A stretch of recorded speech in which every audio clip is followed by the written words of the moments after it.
Baby, you are gonna go broke showing turkeys like these. Now we're talking turkey. It's turkey time. Gobble, gobble. Welcome, everybody, to another episode of Let's Talk Turkeys. I'm your host, Movie Miss, and we have an announcement here at the top of this episode. We have returning guest who is going to be transforming from guest into full-time co-host of the show. It is Dave. You might know him from Godzilla, The Unnameable, and then most recently, our Pumpkinhead episode. So this is officially Drive-In Dave. Welcome to the show, sir. Yay. I feel so privileged now that I'm officially a Transformer. That is awesome. I've always wanted to be Grimlock, so. Making dreams come true. That's what we do here at the show. So, as your first official co-host duty, I have brought to you, and I did use the word duty on purpose. Oh, no. This is a craptastic film we are covering today. ThanksKilling. Yes, folks, you heard me right. ThanksKilling, about a killer turkey. And remember, it's ThanksKilling, all one word, capital K. Because right. because you know that you can't spell it the proper way because that would just make it seem like a good movie. And in honor of Thanksgiving, you'll notice also that we did re-release our back-to-back 2-episode Showgirls coverage, and that has just become the annual Thanksgiving week, arguably the greatest turkey of all time film. So we're going to be following it up the following week with this episode. Like we said, it's about a turkey. How could we not cover this movie, right? It's, as far as I know, this is the only Thanksgiving themed horror movie that actually exists. So this is brilliant.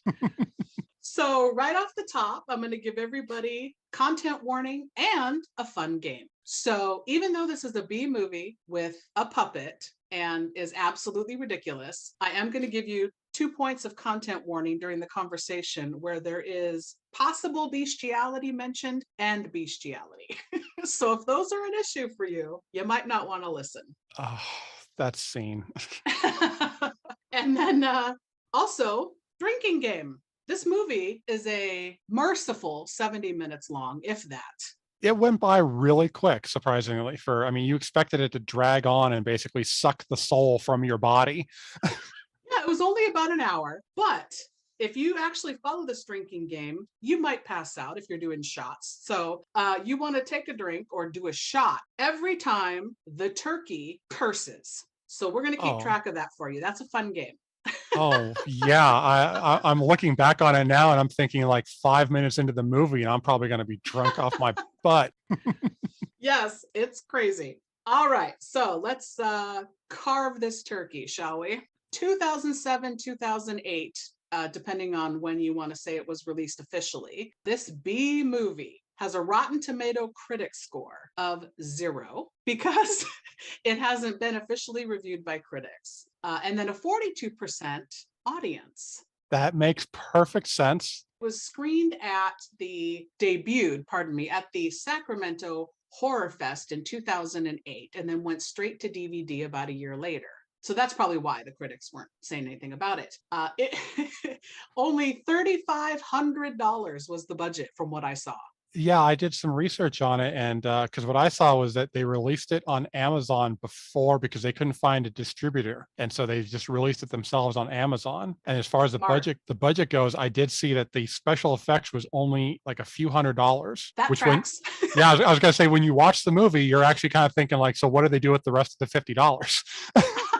Yes, not a big budget. But what do you want for something, totally independent? Directed by Jordan Downey, who was the big brain behind this project. And he is also the voice of the turkey, which they named Turkey, i.e. I wrote that down because I thought that was going to come up as a very important moment that they could not think of a better name than Turkey. So obvious though, right? Okay, so written by a slew of people, including the director-creator Jordan Downey himself, Brad Schultz, and Kevin Stewart, among others. And the top billed cast, I love this. Their number one get, quote unquote, was I'm guessing she's in porn or something. Yes, I looked her up because the name alone made me think, okay, who is this? And yes, she is an adult film actress. I will try to be politically correct here. Yeah, tomato, tomato. She's in a B movie with a puppet, so. Yeah, so she's a porn actress. Her name is Wanda Lust, and she is billed as the Naked Pilgrim. And the rest of the top billed cast is Natasha Cordova, Lindsay Anderson, Lance Predmore, Aaron Ringser Carlson, and Ryan Francis. And we get to everybody else as we go. Not a big cast, though. No. I don't blame them for not being a big cast. Right? So apparently, the box art says, warning, boobs in the first second. And this is Miss Wanda Lust as the Naked Pilgrim. Oh, yeah, they're not messing around. I mean, Thanksgiving, you think of a breast and you got breasts. So a couple of them. And then it says, gobble, gobble, motherfucker. That's the tagline. which is great because when I did the research on this, they said before they even wrote the plot for the movie, that was the thing they first came up with. So, like at that point, they're like, we've got a movie. Makes sense. Because I've done that myself. I've come up with some funny line. I'm like, I should write that. Of course, I, come to my senses and I don't do it, unlike these guys. Well, see, if you did, then we'd have a movie on here to watch. Good point. Yeah, it looks like they filmed it on their dad's old video camera from the late 80s. It's crazy. The cinematography was horrible. Agreed. Okay, so here we go. IMDb plot. A homicidal turkey axes off college kids during Thanksgiving break. Brief and to the point. Succinct. Yes, very to the point. All right, I am aware this is a cheesy, tongue-in-cheek, so they think they're funny, supposed to be funny, bad B movie. Well, actually, one of the reviews, when I was doing the research, one of the reviewers put a tagline for his review saying, this was a bad movie that parodied bad movies. And after I read that, I thought that is probably the best description for this movie. It is on point. You are correct. However, it is not going to stop me from dissecting it like I would any movie. Oh, no. Yeah, no matter how you look at it, crap is still crap. So our movie opens with words on the screen. The year is 1621, the olden days, moments after the very first Thanksgiving. Then we get opening shot, titties. They're not lying. No, you just, and like if I remember, it was like a close up. Like you just like, boom, there's some tits. Yes, in case you wanted to know what braille nipples look like, they're right in your face. So then we see that they belong to a woman in a very bad Party City knockoff pilgrim outfit. Tell me you thought that, right? She's fully clothed, but the titties are out. I did. Well, the first thing I thought of was just like, okay, so apparently pilgrims were just walking around topless back then. So then she runs through the woods, but she gets caught by a turkey with an axe who simply says, nice tits, bitch. And then proceeds to axe murder her off screen.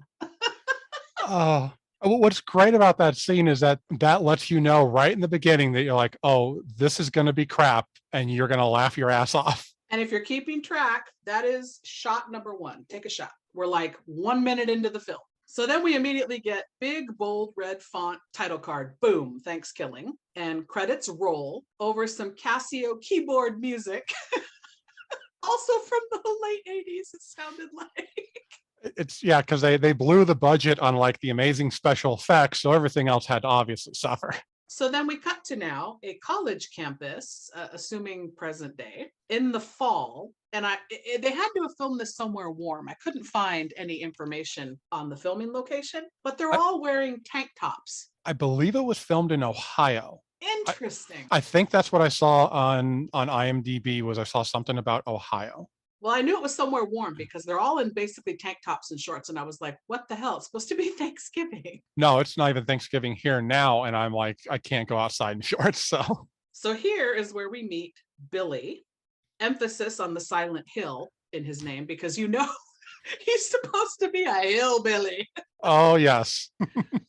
So, not only is he a walking, talking stereotype, he's got the camo hat, the mullet, the sleeveless shirt that he clearly has torn the sleeves off of himself.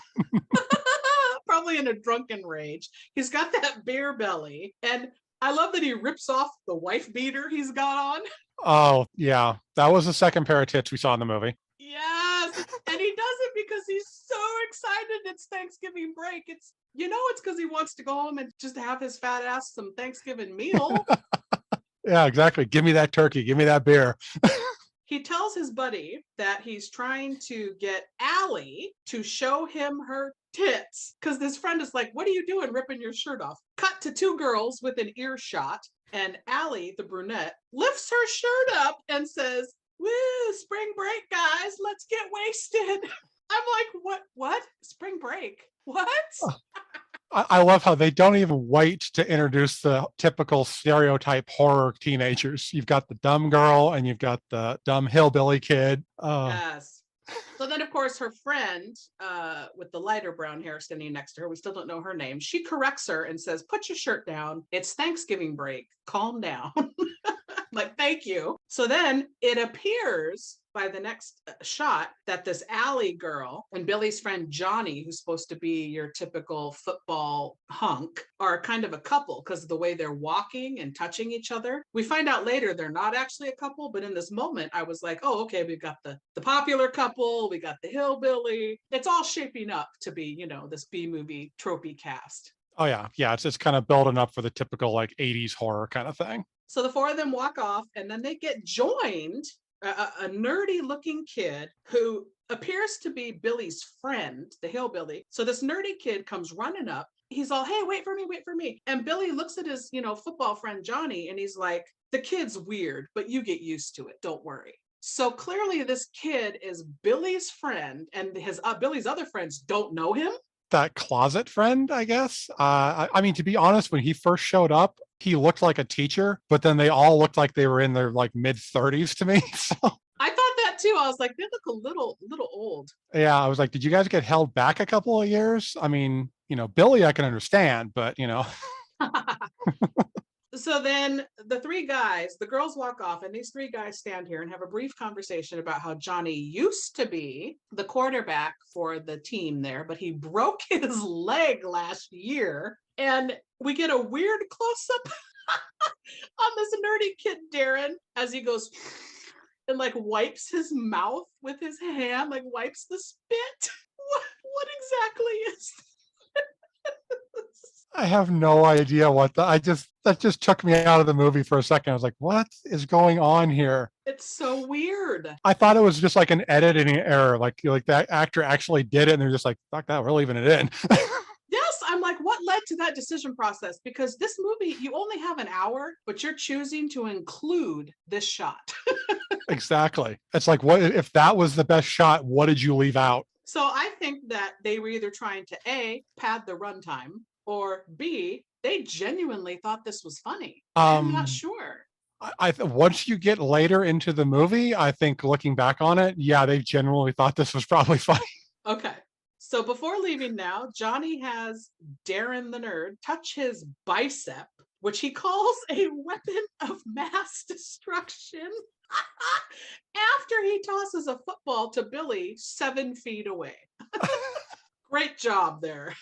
That's a cannon of an arm. It's right? A shame he's not still on the team. Well, he broke that leg that's miraculously perfect now a year later. So now all 5 of these kids hop into Johnny's Jeep and drive off. And I'm like, was this Darren kid even invited? Because he just jumps on the back at the last second and nobody else knows him but Billy. It just seemed so weird. It was, there was a lot of stuff that was weird about all those scenes. It just, nothing made sense. And of course the acting doesn't help either. So, right. So now we cut to Oscar the Hermit and his dog in the woods. And Oscar the Hermit is played by General Bastard. Yes. I saw that name in the credits and I immediately hit IMDb to find out who this man is. What? I still don't know who he is, but I love the name and I love the character. Yes, and the only reason we know that he's Oscar is because he's talking to himself out loud and says his own name. That's, I mean, what any good hermit should be doing. I guess if you're a hermit, you don't have anybody else to talk to but your dog. Exactly. But then he watches his dog wander off. And we cut back to the kids now in the Jeep. And Darren, the nerd, suggests that they all go around and say what they're thankful for. So I buy that the nerdy kid wants to do this. That's fine. Yeah. But you're new to this group. And I don't think that, I mean, he's trying to get them to warm up to him. I don't know. So, okay. Billy's response to this is he's thankful for Darren's mom having the juiciest poon in town. Oh, this movie just does not hold back. It's just like 0 to 60 in the crap factor. So here's what got me though. That wasn't what was funny to me. And you know, people writing this, they're like, oh yeah, that's fucking rad. We got to put that in. Oh, yeah. That wasn't the part that was funny to me. The part that was funny to me was the fucking reaction from driving Johnny in the front seat. He leans back and gives a hearty high five, and he's like, "Yeah, buddy, that was the best burn." Basically, is how he's reacting. Like, you're 30. That's the funniest thing you've ever heard. Well, I mean, this is a movie made by college kids about 30-year-old college kids. So. Right. And then, of course, you know, Allie's, what's poon? Okay. Oh, Really? no, she knows what poon is. She knows what. Never heard that term. Okay, yeah. So now this is where we learn the other girl, her friend, is Kristen. She says she's thankful to spend Thanksgiving with family. And Johnny immediately takes this time to make it all about himself by telling them a story included with cheesy flashbacks about his dad teaching him to play football and how they don't get along anymore. Wah, wah. We're supposed to feel sympathetic, but we're too busy laughing our ass off at this just terrible story. We're too busy laughing at Poon. Yeah, it's like they got to give us some space. You know, you give us this classic joke of Poon, and then you go to an emotional moment. So then Billy says his papa died last year. So he's going to make sure he shows his little mama a good time this year. And I'm like, your mother? Is that what you're talking about? What? Your little mama? Are they like riding into this, like full steam ahead into this hillbilly bullshit? Oh, yeah, they're going full force with that. Okay, next we get an amazing shot. It's Darren ranting. And he's wiping his face and he's doing all his crazy bullshit. And he's talking about how he's going to go wild and have sex with someone in this car. So he's not being choosy, apparently. He swings both ways. Oh. He says for once it isn't going to just be him. And he holds his hand up in case we weren't clear what that meant. We need the visual aid. Oh, I'm just picturing the scene in my head right now. It's just killing me. It's so stupid, right? It was so bad. Yeah, it's bad. So he holds his hand up and then he's mugging like a Bond villain. And I'm like, oh, this guy's just creepy. He's drooling. He needs a drool cup around his neck. They like went overboard on the creepy nerd thing. Cause yeah, he came off like not a creepy nerd, but just like a creepy, you know, like the kind of guy you don't want in the park at night.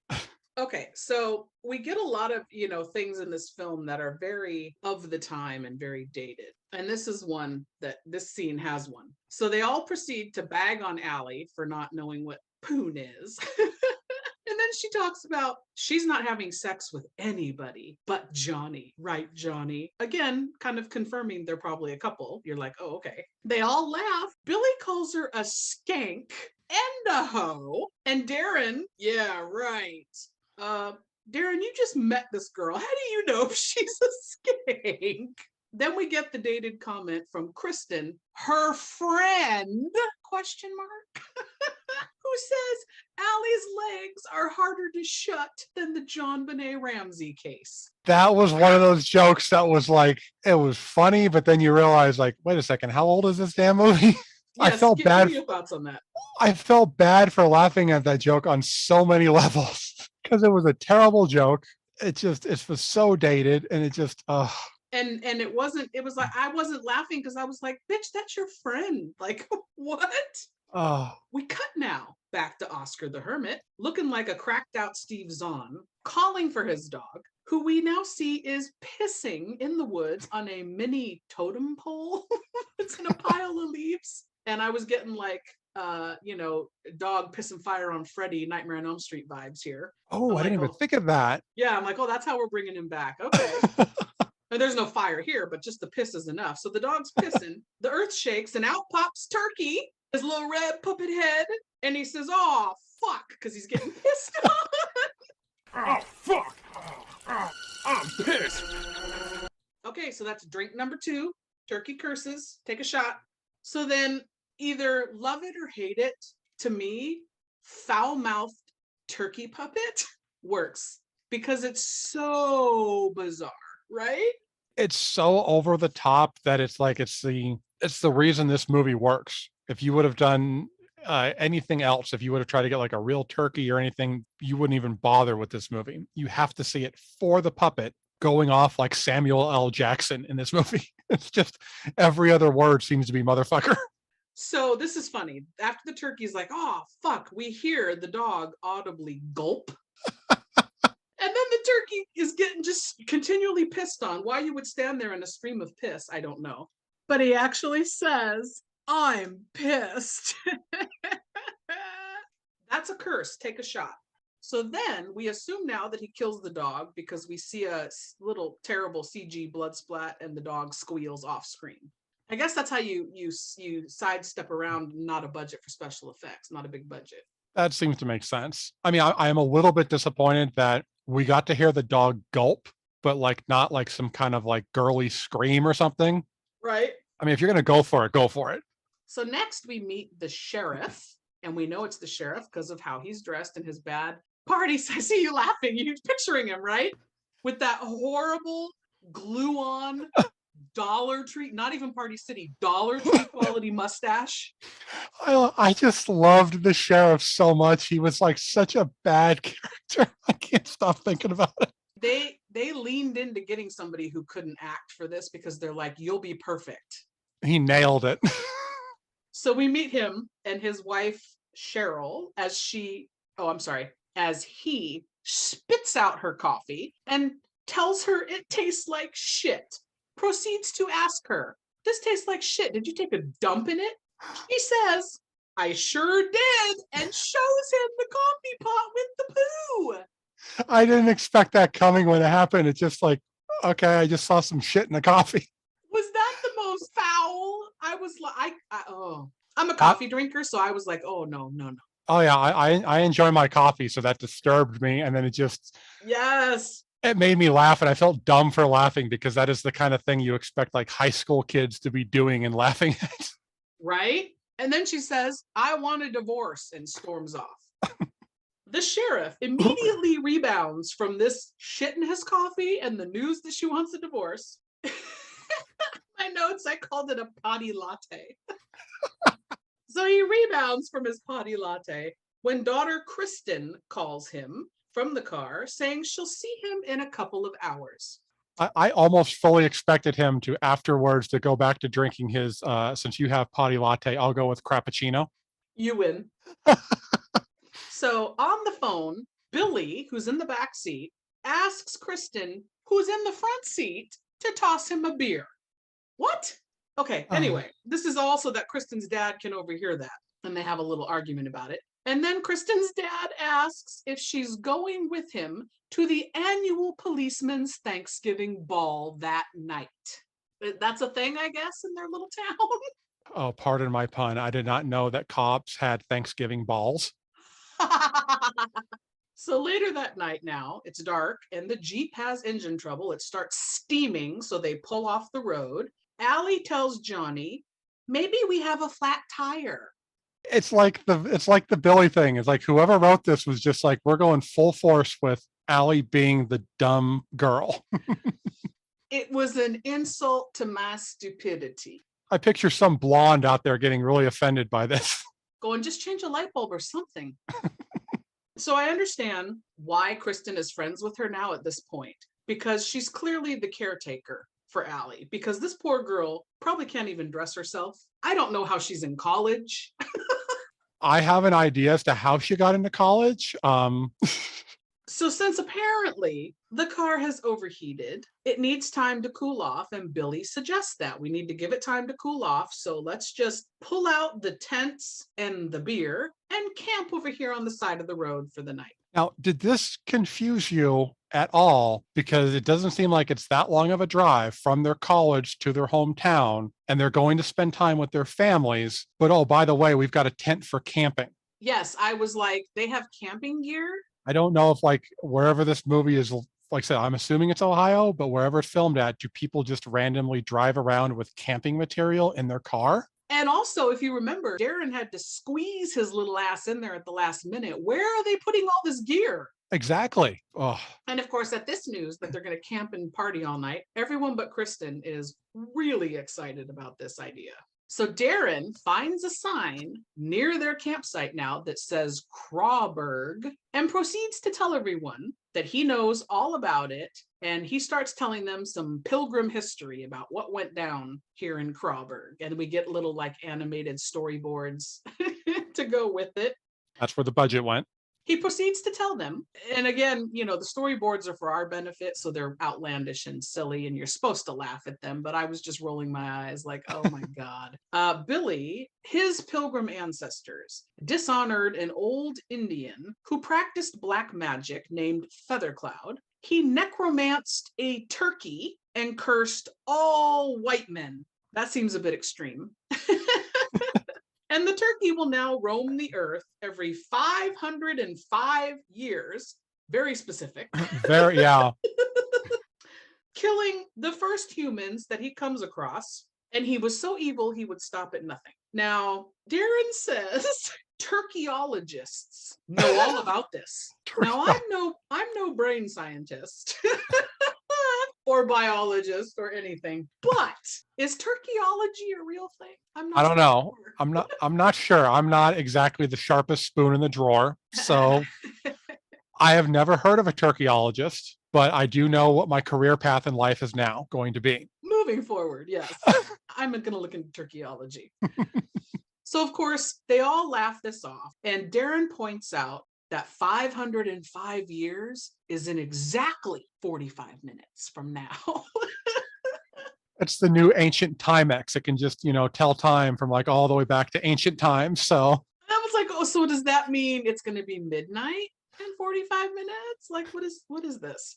So Kristen asks Johnny to share her tent for the night, and he sheepishly agrees under the guise that he can protect her from a killer turkey attack.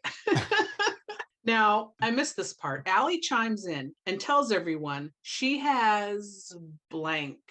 I didn't have captioning for this movie. I don't know what she said here because she's trying to tell them before Johnny goes off. I missed that too. I was actually going to ask you the same question of like, I did not catch that. I even had captioning and the captioning didn't catch it. It said inaudible. Yeah, she says, well, I have blah, blah, blah. And the guys, they actually show shots of all the guys doing whiplash, like looking at her like, what did you just say?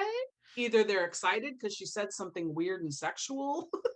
Yeah, that's how I took it was weird and sexual because they were presenting her to be the weird sexual girl. Okay, well, I had no idea. I was hoping you caught it, but I guess it was bad if captioning said inaudible. That's what my captioning said. So I'm either that or the guy doing the captioning was like, no, screw this. I ain't typing this crap out. But he can type out gobble, gobble, motherfucker. You could offer me $1 million to type out gobble, gobble, motherfucker, and I will do it for free. So we cut now to action in progress. Oscar the hermit has his shotgun and he's looking for his dog. He comes upon the dead dog, proceeds to ask the turkey that is hovering over the dead dog, what happened? The turkey says that the dog had an accident. Oscar does not skip a beat in asking the turkey what kind of accident his dog had. He's not fazed at all that there's a talking turkey. It was at this point in the movie that I just imagined them living in a world like in the Muppets, where all this shit just happens and you're just like, oh, okay, this is acceptable. This is the way this world works. Yeah, you would something. And the turkey says, the dog had an accident, and you see the axe right there, and the turkey laughs. Like, oh, okay, I see what you did there, turkey. Oscar says, die, turkey, and shoots at him, and the turkey runs off. See you later, sucker. Ha ha ha ha. And off he goes. I was like, okay, this is the movie I'm clearly here to see. It was like the turkey just makes this movie so great. The dialogue, the interaction, it's just. So Oscar slumps down next to his dead dog, raises his fists to the night sky, and we get a close-up of his gross, methed out mouth and teeth. He yells to the sky, first my wife, now my dog. Damn you, turkey, damn you. Oh, this is why I loved General Bastard. So he had a wife that lived out in the woods with him like this? My question was like, did the turkey kill the wife too? Like, is this because it made it seem like he was blaming the turkey for the wife's death? And you know he was trying real hard to get nominated. Could you imagine at the awards they're like, and the Oscar goes to General Bastard? No, bro, settle down. I would love so much to tune into the Oscars just to see that happen. Just to hear like somebody, like a respectable actor, to go up there and be like, and now the Oscar goes to General Bastard. So back at the campfire, Kristen decides that she's going to wander deep into the woods to get better cell phone reception. Because we all know that trees help boost cell phone reception. And she calls her dad, tells him she's camping tonight, but she'll see him tomorrow and they can go to the banquet together tomorrow night. You caught the error there, correct? Yeah, I was like, apparently this ball lasts for multiple days. Apparently. That's a really big ball. I see what you did there. Low-hanging fruit. This movie makes it too damn easy. It really does. Like the jokes just write themselves. So she hangs up, and as she's talking to herself out loud, she gets interrupted by Turkey, who tells her, shut the fuck up, you stupid bitch. So if you're keeping track, drink. That's number 4. We're like 30, not even halfway, like 20 something minutes in. Kristen screams, runs back to the gang, and tells them she saw an evil turkey, and nobody believes her. The cherry on top, however, is when Allie says, wow, Kristen, you're almost as dumb as I am. Okay, first off, no. But secondly, not even a dog that chases his own tail and thinks there's another dog in the mirror is as dumb as Allie. Like this girl. And also, if you're dumb, do you know you're dumb? She's like recognizing it. I don't think that tracks, right? No, that was a very meta moment, I think, for the audience, but I think it took it out a little bit because we're all thinking the same thing. If it's like, no, bitch, you dumb. All right. So after this, Kristen gets mad and says, screw you, Johnny, and goes in a tent by herself because nobody's, believing her. Allie says to Johnny that he can screw her. So then I'm like, oh, okay, so clearly they're not a couple because Kristen propositioned him and then she's trying to get him to sleep with her. So just then, a stuffed bunny rabbit comes flying through the air, complete with an ee sound, lands in the fire, to which nobody is visibly shocked by this. And Allie says, oh, look, a baby bunny. Do you think he's okay? I'm sorry. Nobody, but nobody is that moronic. Apparently she is. Fucking fire. Dumb. What? And nobody tries to fish it out. They're just like letting it burn. So we see this little charred black ball burning in the fire. Darren leans in, nerdy Darren leans in for further analysis of this bunny. And he is able to deduce a turkey beak gnawed on this rabbit. Wow. The CIA needs to recruit this guy. What was so good about that was the way that he delivered the line with the whole, it was devoured, and the pause, and it was a turkey beak. The only thing I really was hoping for was, I really wish after seeing the movie, it would have been, you could have seen the scene of the turkey launching the bunny into the fire. So Billy says maybe Kristen was right about this turkey she saw. Johnny tells them to calm the fuck down. They're in the woods. This kind of shit happens all the time. What? Now, I don't know about you, sir, but whenever I've been camping, random animals don't come launched through the air and into my campfire. Did that happen to you? Once, and that's the reason I don't go camping anymore. To be fair, the eagle did give me a warning that it was going through severe depression before it flew into the fire. So, Oh my God, I did not expect that. I expected the answer to be no. But still, one time is far from this shit happens all the time, right? exactly. Okay, so they all decide, well, that was weird, but let's go to bed now. Let's all go to bed. So Johnny and Darren go into the other tent, leaving Billy to hit on Allie by the fire, and she turns his ass down.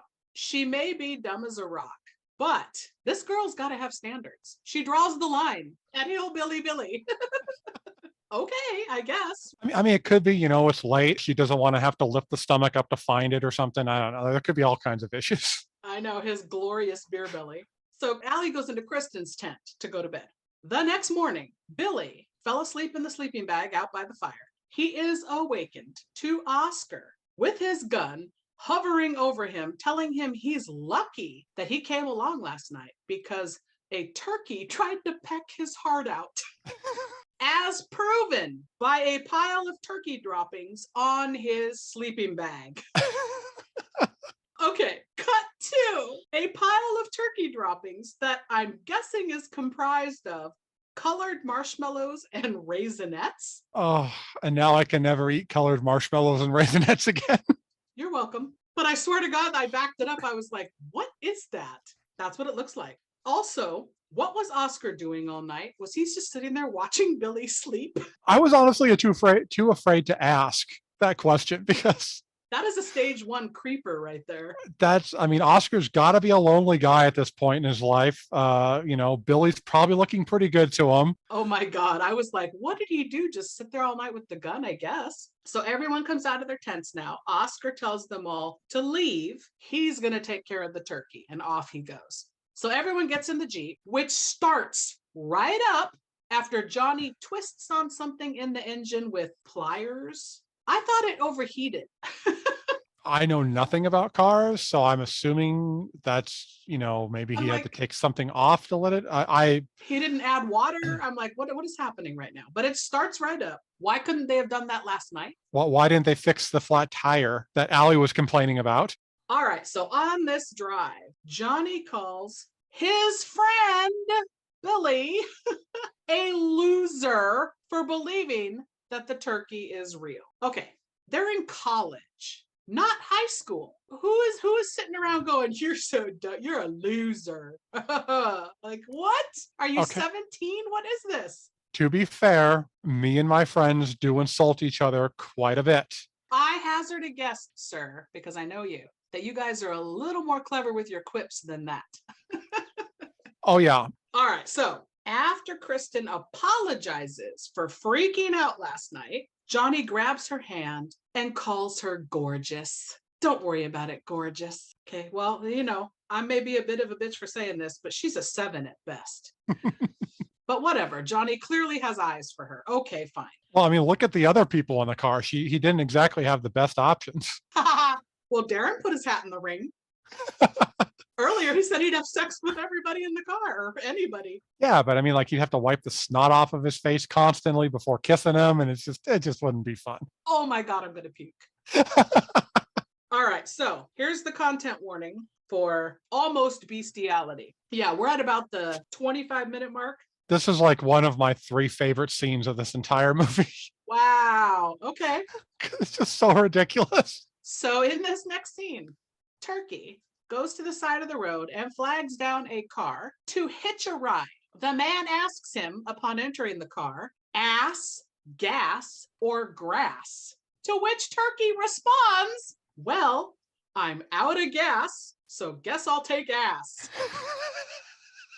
Okay, ass is a curse word. Take a shot. So now, I was like, even though it's supposed to be funny and crazy, you're not supposed to overthink it. Doesn't ass, gas, or grass insinuate if you're going to ride, you better have some pot on you. You better be ready for some sexing, or you better have money for gas money. Hmm. right? That's exactly what it is. So when Turkey says, well, I'm out of gas, what?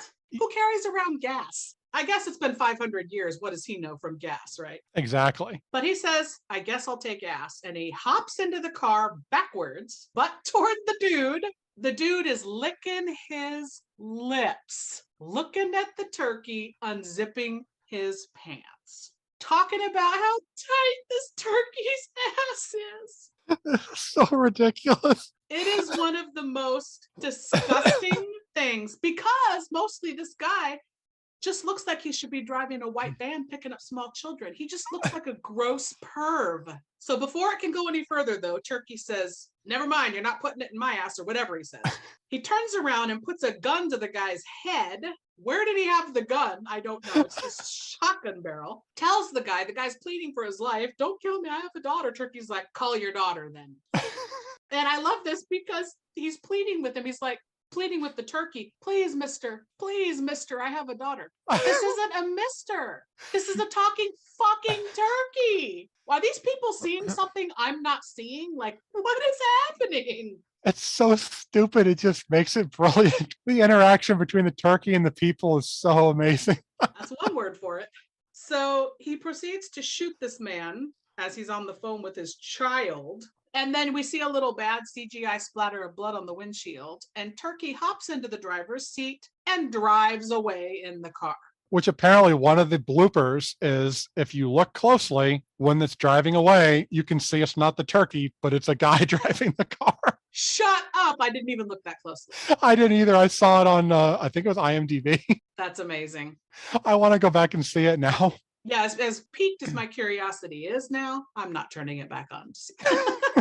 All right, so later that night, it's dark again now. Allie gets dropped off at her parents' home, flirts with Johnny before leaving. Kristen, her friend, I emphasize again, who is probably just her friend because she feels bad for her at this point, uses the exact same burn from earlier about her legs being harder to close than JonBenet Ramsey case. Everybody reacts to this like it's not only the first time they've heard it, but that it's the sickest burn of all time. They go crazy. Right? They're laughing like hyenas. It was a bad joke. And it's just like, I feel like the reason they did that was just to kind of make you groan. Like purposely, the filmmakers were like, well, no, we're going to shove this joke down your throat and make you regret watching this movie. Or I take the counterpoint that they probably thought it was really fucking funny and had to use it twice because they were so proud of themselves for coming up with it. That is very possible. Again, this was college kids. So next, Johnny makes it home and he greets his ma and pa, gives them a lukewarm reception at best. The parents are like, hey, Johnny. They're not happy with him. He follows his pops outside, tells him he's the starting quarterback so that his dad will give him love again since he was, broke his leg last year and couldn't play. His dad gets all excited at this lie. Turkey pops up out of nowhere. So the excitement is short-lived because he slits his dad's throat. It's actually a decent shot with mild blood and effects. I was proud of them. It surprised. I mean, like the gore in that scene did shock me of how good it was. I mean, because up until that point, you didn't see any good gore. I mean, the guy getting his head blown off in the car, it looked like crappy CGI special effects. So to get that scene was like, oh, wow, okay, you actually tried here. So then Johnny, of course, jumps up in surprise. Turkey tosses his father's decapitated head to him after saying, go deep, Johnny. And then Turkey proceeds to smoke Pop's cigar that he had in his mouth. Johnny freaks out, goes to run in the house, but he sees through the door his mom standing, explain this to me, inside with her eyes gouged out and her throat slit. I could not figure that out either. It baffled me. And I was just like, okay, did I miss something? Did he skewer her at some point? Or like, was there some little thing that I missed? Why was she still standing up? I'm glad you saw that too, because that really freaked me out. Yeah, I was like, what the hell? But it looked good. All right, so Johnny runs out, hops in his Jeep, talking to himself. They love to do that in this movie, saying he's going to kill that turkey son of a bitch because he's not going to get any more cranberry sauce or pumpkin pie anymore. Damn you, turkey. It's so bad because he's not even crying, really. It's like It's screw mom and dad. It's like, oh, the hell with them. It's like, I want the food. That's the whole reason I'm coming home, is so I can get pumpkin pie and cranberry and turkey. like that's the only place he can get it too. Right? Yeah. So now we cut to Johnny, Billy, Darren, and Kristen all sitting outside someone's house, unclear. And he tells them Turkey killed his parents. But I'll have you know, he's sitting there drinking booze out of a paper bag. So he's so traumatized by his parents' death from a talking turkey that on the way over to get everybody, he stopped for booze. To be fair, maybe on the way there was a liquor store and he's like, well, I got $5. I can get a bottle of, Mad Dog 20 or something. On the way, yeah. So we do a quick cut now to Allie's house, where Turkey walks in on her and some rando having sex, fully clothed, but doing it dog style on her bed. So here's the thing. In the credits, this guy is Kevin Stewart, credited as Allie's boyfriend. That's confusing. I mean, I guess at that point, it does confirm that her legs are harder to close than the John Benet Ramsey case. So again, content warning for actual bestiality that happens here, I guess. Well, even though it's a puppet. Yeah, I was gonna say, this is a puppet. Is that more like puppetality? Something bizarre, yeah. Muppet sex, I don't know. Turkey kills the dude, her boyfriend. We see a little blood splatter and he falls away. And then we see a shot. The camera is up on Allie's back. We see Turkey climb up and apparently start having sex with Allie. She doesn't even notice that something has changed. Apparently he wasn't that big, the boyfriend then. Right? So when they're done, Allie looks back, sees Turkey and screams. And he says, did you write this down? You just got stuffed. Love that line. Oh my God. Oh. This is after he gloriously orgasms, by the way. If you've never seen a puppet turkey orgasm, this is the scene for you. This is another reason I have to go back and see it at some point. I mean, once the trauma has worn off. They said during this shot, you can clearly see the puppeteer handling the turkey. Oh my God. So you didn't see it either then? No. Yeah. Because I was kind of half looking through my fingers because I couldn't believe what I was watching. I was paying attention and I was actually watching it on the screen and I did not see the puppeteer. So I've got to see this at some point. Well, he jumps up and snaps her neck. So to me, the logistics of that alone, I mean, how did he do that? But he does. All right. So next up, the four musketeers arrive at Allie's house. They find her dead and a bloody turkey feather, a used condom wrapper, and they point out it is extra small, gravy flavored. Oh, I have no more laughs to give. I mean, come on. It was just so stupid. I just could not help but laughing. So then they all look over at nerdy Darren and they're like, give us the answers, bro. Like, what's going on? He says he has no idea how to stop Turkey. And then without skipping a beat, he says he knows exactly what to do now. Okay. He says they're going to find out how to kill Turkey from a book. Good plan. Was there no internet in 2007? Like, what is happening right now? Apparently Google had not become a thing. So after realizing the library is closed at night, Kristen says her dad, I know, my dad has a huge collection of books. He must have something on killer turkeys. Because we are supposed to believe that of all the books that the dad has, it will be a killer turkey book, let alone that the dad is capable of reading. Just gonna say, we met him. Does he look like he has a library of any kind that doesn't comprise of anything more than a basic crockpot cookbook? Like, come on. So we get some bizarre, triumphant background music as they're all like, to the dads, like they've got the answer now. Okay. So cut to Kristen's dad's house, where her dad, the sheriff, by the way, dressed in a giant turkey costume, answers the front doorbell to find Turkey wearing a pair of Groucho glasses with the fake nose and the mustache. This is my favorite scene of the entire movie. This is the scene that makes the movie for me. That says a lot. Okay, okay. Well, he invites Turkey in for a cup of coffee to wait for Kristen because apparently Turkey says he's friends with her. And the sheriff is like, sure, come on in. After saying that he didn't realize Kristen had any midget friends, he and Turkey exchange words at the table there. I didn't realize my daughter had any midget friends. Also who are full of feathers. Like what? Apparently, I did not realize that the Groucho, the disguise. I did not realize how good that was. I mean, this is like Superman and Clark Kent level of disguise right here. It has to be. And again, makes me wonder about your theory about maybe they live in a Muppet universe, like where this kind of thing is possible and they don't realize he's a turkey. No, he mistakes him now for a midget. So at the table, Turkey sneezes and says it's his fucking allergies. Do a shot.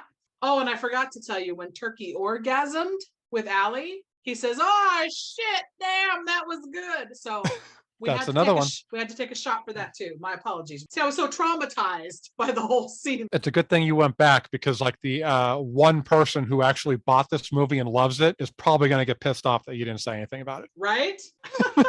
My apologies to anybody who loves this movie. I mean, it's fine. I just have to pick it apart because I'm weird like that. So the sheriff chastises Mr. Turkey now for cursing. And the turkey responds by saying he didn't know that midgets couldn't cuss. Way to throw it back at him though, right? Oh, and the fact that this whole conversation is happening in like a serious manner at a dinner table is just brilliant. Also, it begs the question, was he going to the father annual policeman ball with his daughter dressed as a turkey? Like what? That's a really good question. I didn't even think about that. The way this movie's going, I just naturally assumed he sat around in his house in a turkey outfit. So after telling the sheriff now, Turkey, that he's 510 years old, they drink their coffee and Turkey decides he's going to go. He's going to leave. But then the sheriff keeps yammering on. So the turkey snaps and all we hear is a scream from outside the house. We assume he's killing the sheriff now because he couldn't take any more. Okay, so this next scene, all I can say is OMG. Now, let me clarify. When I said I love the scene with the sheriff and the turkey, it starts when the turkey shows up until after the scene we're about to talk ends. This whole segment is what makes this movie an instant craptastic masterpiece to me. So Johnny, Billy, Darren, and Kristen knock on Kristen's dad's door. Turkey, who is 1.5 feet tall, opens the front door in the sheriff's hat and from what it looks like in this moment, wearing the sheriff's face a la Texas Chainsaw Massacre style. What the actual fuck is happening right now? It's so great. And if that wasn't enough, he says, oh, hello, sweetie.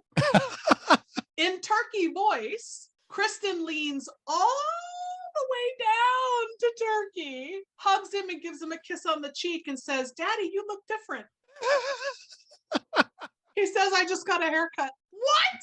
The only thing that would be better is if this whole scene was just ad-libbed. I legit, I'm not laughing now because I don't want to die because it's so fucking ridiculous and hysterical. But when I was watching it, I had to pause it because I could not stop laughing. It is legit my favorite thing also in this whole movie. It was just so ridiculous that it was like out of a cartoon. It's like I picture the people who made this movie are cartoon fans like myself and appreciate stupid humor like this because this is something out of like a Bugs Bunny cartoon. Yes, it's Turkey opening the door, impersonating her dad, and he's got the hat on, and he sounds like Turkey, and he's short, and then we add insult to injury by he's wearing his face. How much more could we have piled on? Probably nothing. This was as ridiculous, I think, as it gets. I bet they wanted to do more, but it's just the puppet was so small, so they couldn't put the shirt on him or anything. This is the best thing, though. The whole sheriff's face. Nose, eyes, eyebrows, mouth, cheeks, like the whole actual face was like shrunk down turkey size to fit Turkey's little head. It wasn't even like he had big, giant, actual size sheriff face. It's like he shrunk it down. I didn't It even was, think of that. yes, it's like the size of a Cabbage Patch Kid doll face, if you can imagine that, on Turkey, because it fits. But Sheriff's face wouldn't, it'd be much bigger. Yeah, I didn't even think of that. That really, Yeah, that kind so of blew my mind. when you go back for your rewatch, because you know you're gonna, Oh yeah, I'm gonna try and get the girlfriend to watch it. she's doing God's work if she sits through this with you. She loves you. Oh, she will break up with me. But yeah, so Turkey, yeah, the face is teeny tiny to fit Turkey. It's ridiculous. As if that's the only ridiculous part. Okay, anyway. That's where you draw the line. Everything up until that point, you're like, no, this makes sense. Then if the face shows up, you're like, what the fuck? That's where they lost me. So the kids tell Turkey they need to go in the garage to look through his dad's books, and they just need to look something up about poison ivy or something. And they kick Turkey out. So in the garage, we have a couple of boxes, like storage boxes, which I assume are filled with books. We don't even get to see that. And I'm thinking, that's Dad's big library? A couple of boxes in the garage? To be fair to them, probably, 3 books is a lot of books. So then we cut to a montage set to some cheesy rock and roll song. I don't even know what it was at this point. They lost me. Some song. So they're looking at random books. And Billy, we cut to one shot of him literally palming some French fries. He like has a handful of fries, not even in a container. And he's just sitting there eating fries while everybody else is looking through books. And there's even one shot where he's looking at a children's little golden book about trucks. And I'm like, wow. Kristen's the only child apparently, and she's full grown. Why does Dad have this book in his collection? Because it's the only book he can read. Touche. So after they go through about 7 books and the little golden book on trucks, Darren finally finds a book that explicitly states that turkeys can be killed if they're removed from their magical talisman. I'm sorry, demonic turkeys have to be separated from their magical talisman. And the title of this book, you ask? I'm glad you asked. Turkeyology, Demonology, and Sci-Fi. I'm in the wrong field, apparently. This is the way to go. Oh, turkeyology, demonology, and then you just got to throw in there sci-fi. That's all apparently one field of study. So Darren tells the gang there's a little bit of a code in this book. I've got to crack the code. It'll take me a minute. So Billy gets bored, and apparently the fries weren't enough. So he goes to the kitchen looking for a snack, starts rummaging through Kristen's dad's fridge. Help yourself, bro. Doing what fat guy do, Yeah, I mean, to be fair, are you going to stop this guy from raiding your fridge? So he comes across Turkey wearing the face still, hovering over the sheriff's dead body, who's got his bloody face all out. This is where I put in my notes. I pointed it out a minute ago, but this is where it's in my notes. Clearly the scale is all wrong because Turkey is leaning over the sheriff's head and you can see the face fits Turkey perfectly. There's no way it's came off of his head. I don't know. Well, he could have put it in the dryer. Yes, that has to be it. But why show us? Why point out the scale's all wrong? Anyway, Turkey and Billy now exchange some words, and then Billy realizes that that's the sheriff's dead body laying on the ground. Turkey reveals his face, pulls off sheriff's face, and he says to Billy, and I quote, so nobody comes after me for using this word. This is a direct quote. He says to Billy, "You kids are retarded." Oh my God, I lost my shit. You kids are retarded. For PC reasons and whatnot, you don't hear that anymore. No, and it's just, it really does date the movie because it's like at that point, you didn't care. You're saying whatever you want.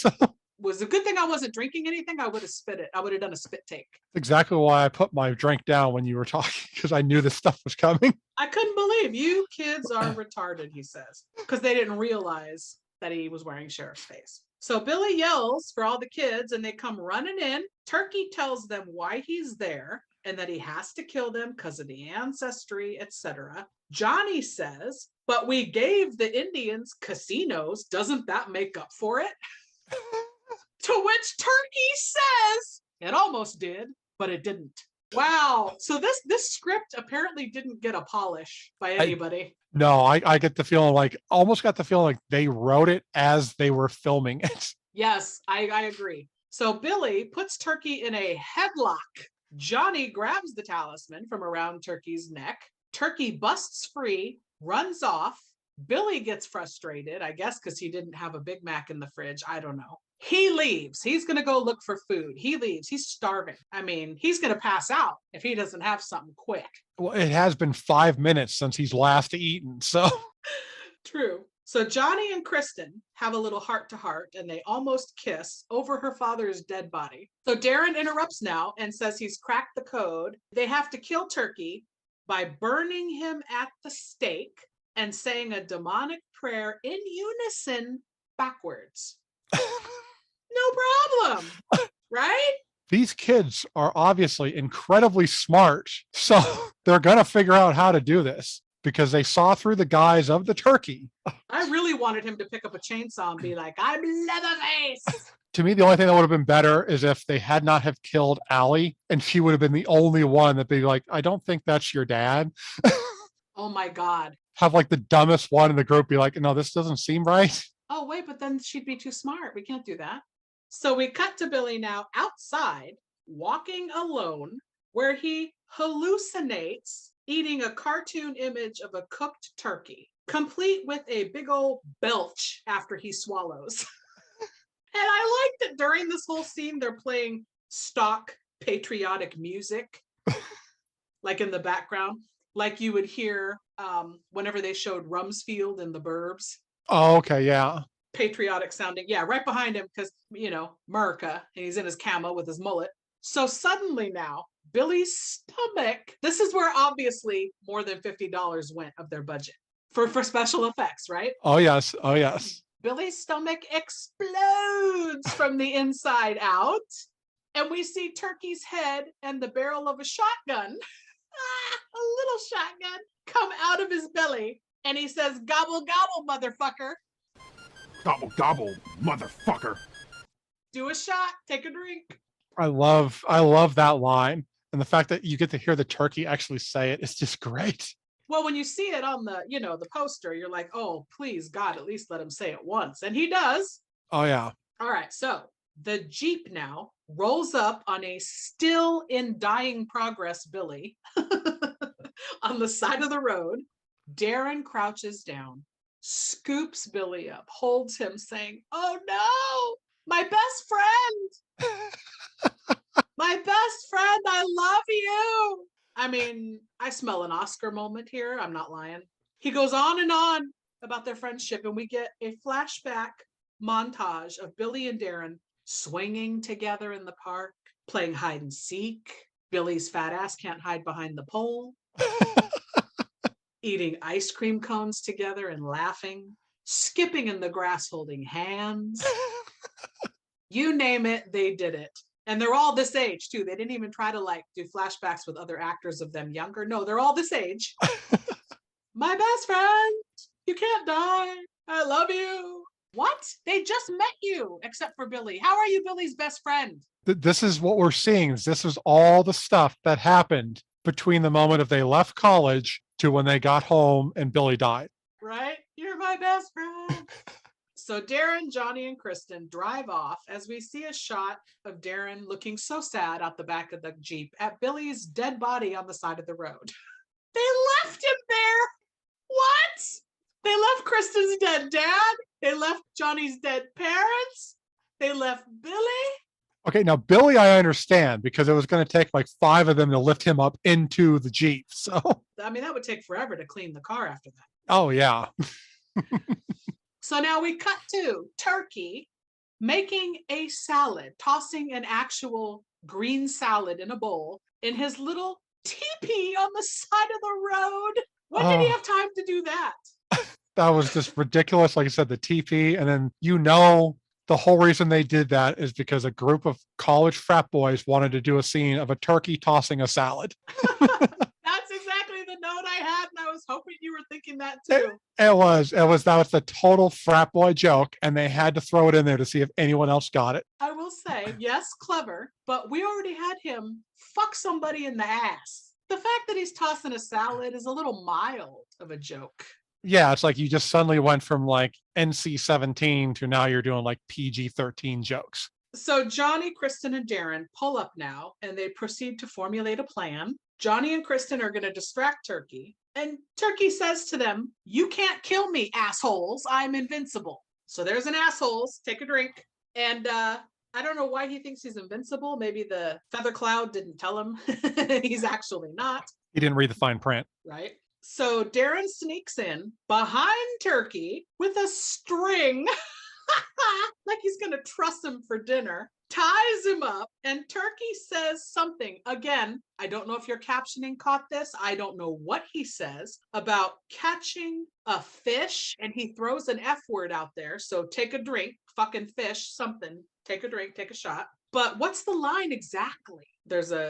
Darren has a vagina joke in there, and I don't know, just some crazy shit happens. I couldn't follow it all. But then Turkey tells them that book won't help you. And he tells them, again, a quote, "They're more retarded than Billy." I use it again. Okay. The joke that keeps on giving, right? It just keeps getting funnier, like the John Bonet joke. Yeah, it's like they got to hit us over the head with it if we didn't get it the first time. So the three boneheads here read the demonic chant, and then they say that should have taken away Turkey's invincibility. We got him now. Turkey says, "So long, suckers," and gets out of the rope and hightails it out of the teepee right quick. So long, suckers. Bumps immediately into Oscar and his shotgun. So I guess the turkey got his gun from earlier elsewhere. I always assumed he got it from Oscar.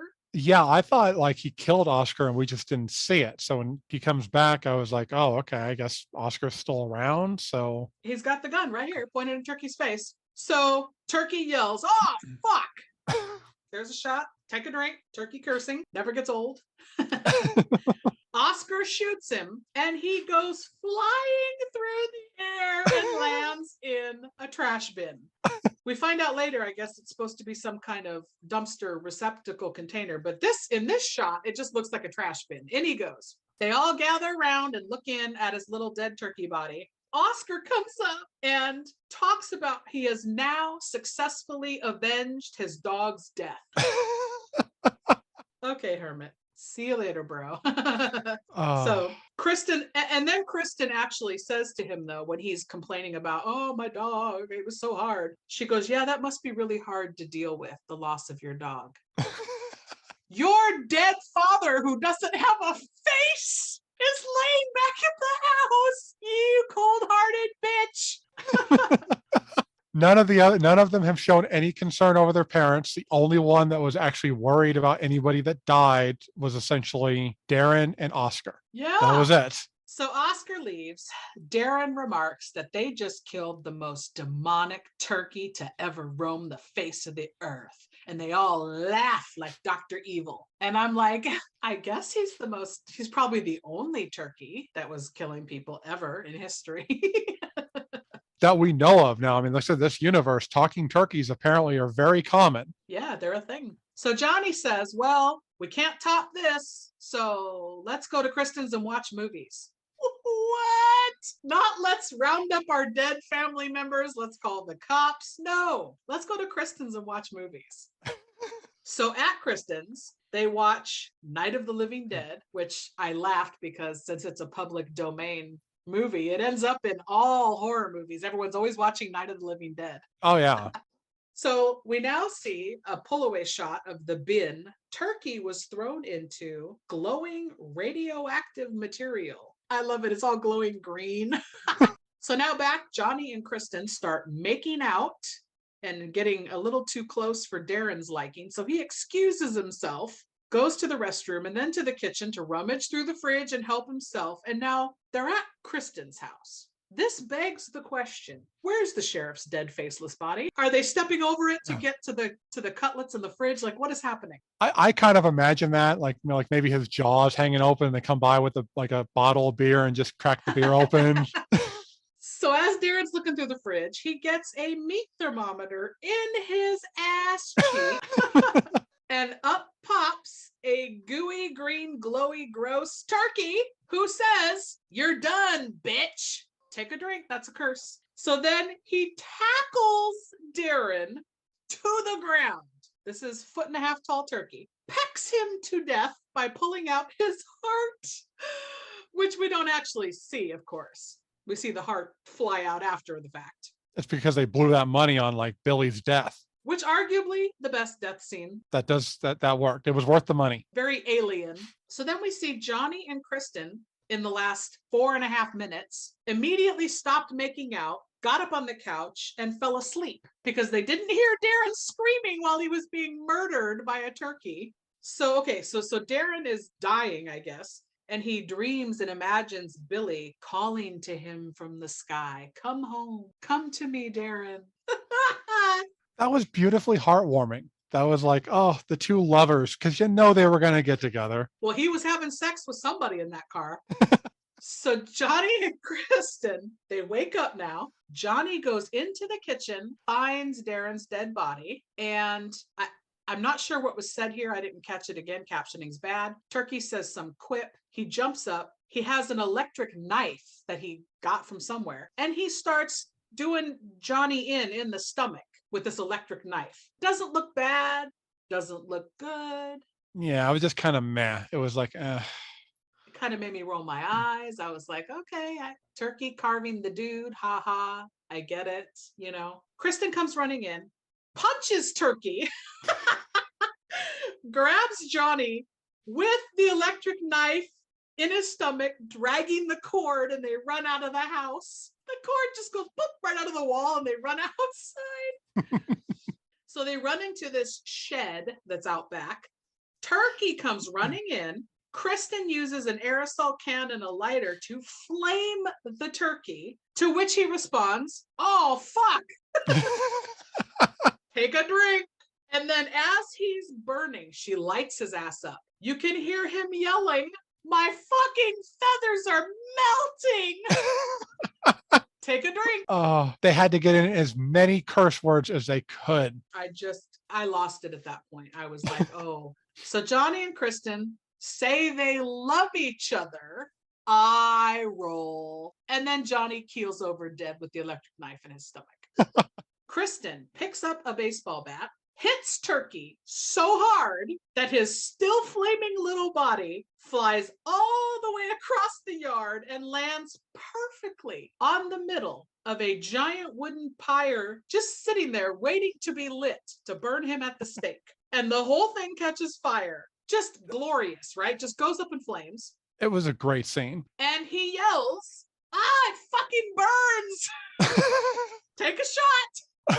So there we have the drinks. That's 15 shots in an hour. Oh, yeah, you're probably on the floor. If you're not dead, good on you. Speaking of dead, we assume Turkey's done for because Kristen is now standing in front of the fire eating a cooked drumstick. Which was like, where the hell did that come from? Yes, explain that to me. And then while she's standing there chomping on this, Oscar pops back up into frame out of nowhere and says, "Well done. I see what you did there." And then she says, "Yeah, I know," and tosses the drumstick onto the fire, and they walk away. But we're not over though. The movie's not over yet. Oh no. Cut to random family sitting around a table about to eat their Thanksgiving dinner. One idiot, I don't know what this guy, he looks like he's 30, wearing a turkey hat, one of those big, oversized. Somebody even says to him, "Why are you wearing that?" And he's like, something about, "I love turkeys," or "I love Thanksgiving." And it's like, what? That's a perfectly legitimate excuse to look like an ass. Even if that is the case, and you're the one asshole that walks around the house in that hat, you take it off at the table. So they bow their heads to pray. The cooked turkey from the middle of the table sits up, and we hear Turkey's voiceover saying, "Do I smell a sequel?" Fade to black. And then we see "To be continued in space, ... Roll credits. The end. Oh, so many thoughts. Other than what the fuck did I just watch? Yeah. I mean, like one of the things like at the end was that popped in my head was, so you just walked up to this burning turkey on this pyre. This family randomly grabs this turkey to take home for Thanksgiving. What kind of ghetto ass family? We're just going to stop and pick up a fucking turkey on the road that's cooking. It was free and I'm guessing already cooked. Oh, So there you go. bonkers. It is one of the worst movies, but at the same time, one of the best worst movies I've ever seen. It was apparently loved by a lot of people. So it's got a good score. And then now we will segue into 3 questions to discuss a little further. Are you ready? Let's go. Question 1. Were you aware of adaptations and sequels? And did you see any of them? I was aware of ThanksKilling 3. I do not recall ever watching it. If I did, I must have like psychically blocked it from my mind. I know I did look it up because I wanted to find out, okay, where the hell is Thanksgiving or ThanksKilling 2? You wanted to know if there was a sequel. I hear you. Yeah. So I mean, like, I think literally when I watched it on Tubi, and there's ThanksKilling and there's ThanksKilling 3, and I'm like, okay, so 2 must be a real piece of crap if no one's carrying. Right? So they did skip 2 to immediately make 3.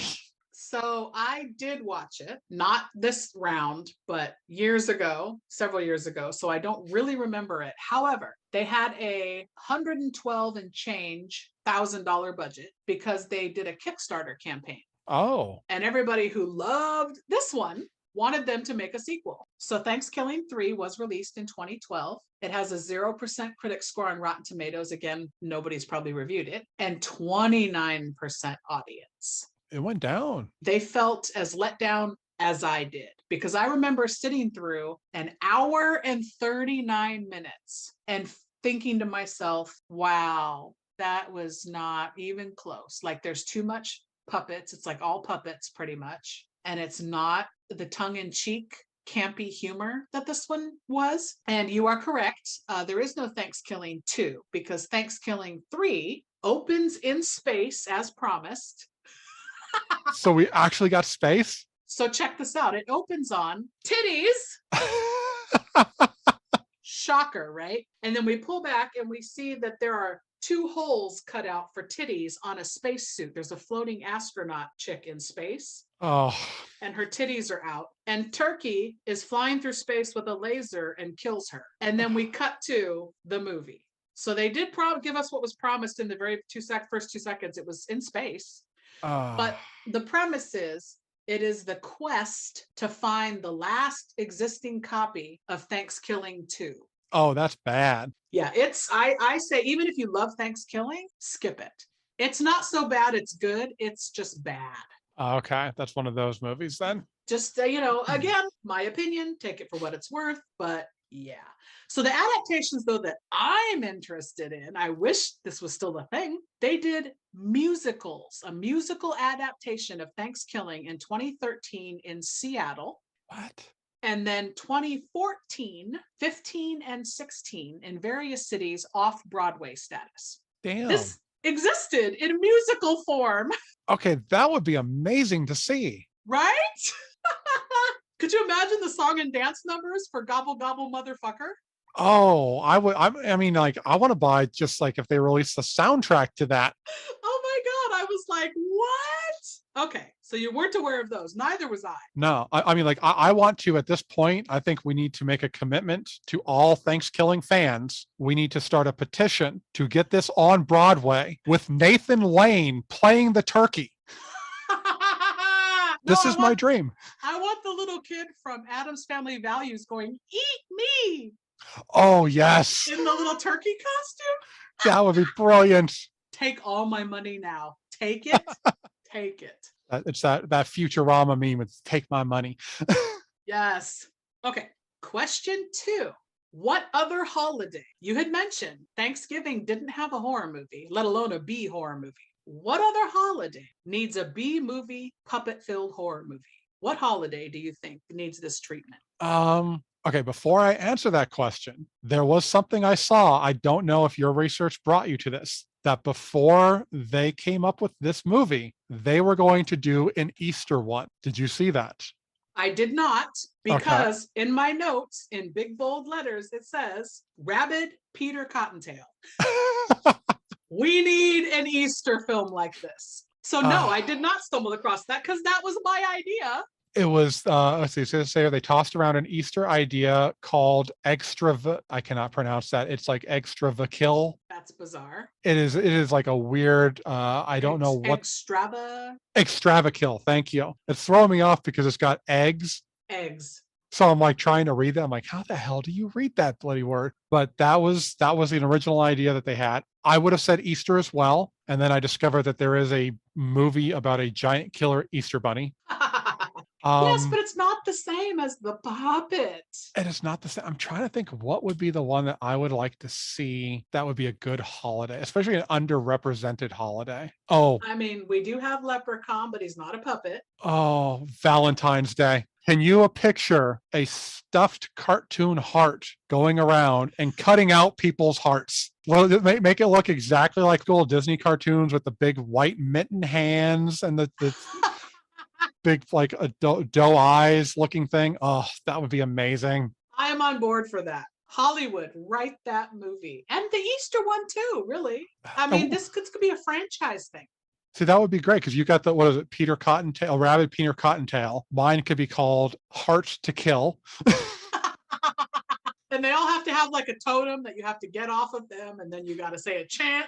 Exactly. I mean, if you can get the same filmmakers, you can do like an MCU version of like this holiday themed puppet horror universe. Oh my God.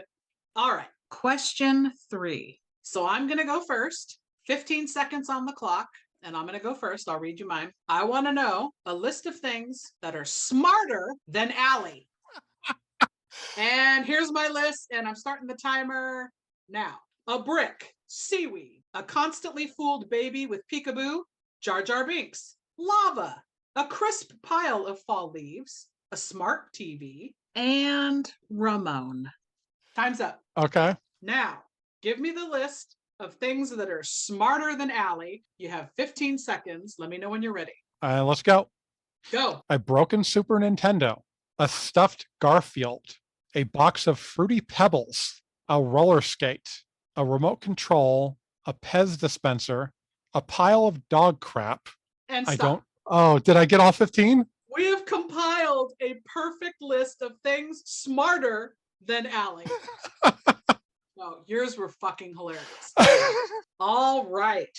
That is going to wrap up our discussion on ThanksKilling. Unless you've got anything else I missed or you want to add. The only thing else I can add is that after this, I'm probably going to go into some serious therapy. Just make sure that your therapist isn't a turkey wearing a human face. All right. That is now officially closing the book on ThanksKilling. I want to thank everybody for listening. If anybody wants to check this out, please talk to your doctor beforehand. Right. If anybody's interested in watching this, it is currently free, which is how we watched it, on Tubi, also on Pluto TV and Vudu. So lots of free options. Don't pay for it, folks. Don't waste the money. So that is going to wrap up our first official episode together as co-hosts. I want to thank you, Drive-In Dave, for joining me today. I hope this was a roaring good time for you. Oh, this is the best first episode of being a co-host that I could ask for. Wunderbar. All right, listeners, stay tuned for the tags at the end. We want to interact with you on social media, so please jump on there. Let us know your thoughts and feelings about ThanksKilling, as well as things you would like us to cover in the future. And until next time, goodbye. Gobble, gobble, motherfucker. Hey listeners, Movie Miss here, saying we know you have a lot of options when it comes to podcasts, so we want to thank you so much for listening to ours. Please make sure to find us on our socials and join us. Be part of our bad movie conversations. We would love to laugh and chat with you. We're on Twitter. Our username is @GobblePodcast. That's GOBBLEPODCAST. We also have a Facebook page. We have a Let's Talk Turkeys discussion group page on Facebook as well. We're on Instagram @Let's Talk Turkeys. And of course, you can always email us direct at letstalkturkeys@yahoo.com. That's Let's Talk Turkeys, all one word, @yahoo.com. You're still here? It's over. Go home. Go.